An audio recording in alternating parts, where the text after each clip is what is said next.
ভোটের আগে বড় রাজনৈতিক বার্তা। তৃণমূল কংগ্রেস অবশেষে দলে তুলে নিল সাসপেনশন। দলে ফিরছেন ডক্টর শান্তনু সেন। আরজিকর কাণ্ডের পর বিস্ফোরক মন্তব্য করে দলের সঙ্গে দূরত্ব তৈরি করেছিল তার। সেই জেরেই সাসপেন্ড হতে হয়েছিল এই প্রাক্তন রাজ্যসভা সাংসদকে। তবে বিধানসভা ভোটের আগে কৌশল বদল দলের শীর্ষ নেতৃত্ব রবিবারই জানিয়ে দিল অবিলম্বে প্রত্যাহার করা হচ্ছে সেই সাসপেনশন।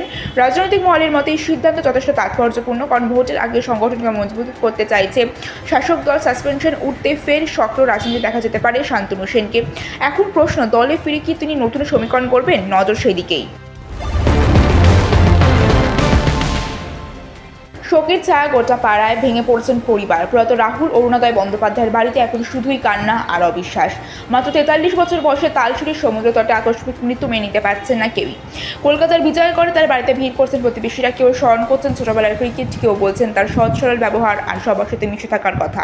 কঠিন সময়ে পরিবারের পাশে দাঁড়ালেন মন্ত্রী অরূপ বিশ্বাস। নিজে পৌঁছে গিয়ে শোকাহত মা বাবাকে সমবেদনা জানান তিনি। আশ্বাস দেন মরদেহ দ্রুত কলকাতায় ফিরিয়ে আনার জন্য সব রকম ব্যবস্থা করা হচ্ছে। প্রশ্ন একটাই, এভাবে হঠাৎ চলে যাওয়া এখন কি মেনে নেওয়া সম্ভব? শোকে স্তব্ধ গোটা বাংলা।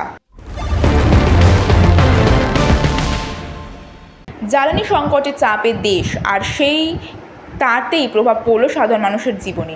এক চমকপ্রদ সিদ্ধান্ত, এলপিজি সংযোগ ছাড়লেন প্রায় 6,000 গ্রাহক।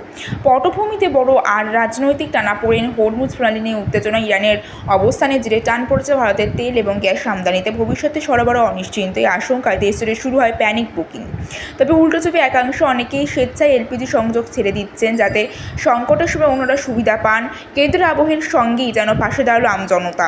বিশেষজ্ঞদের মতে প্রবণতা যেমন সচেতনতার ইঙ্গিত দিচ্ছে, ঠিক তেমনই জ্বালানি নিরাপত্তা নিয়ে প্রশ্ন অনেক তুলে দিচ্ছে। এখন নজর এই সংকট কতদিন আর পরিস্থিতির সামাল দিতে কী পদক্ষেপ নেয় সরকার।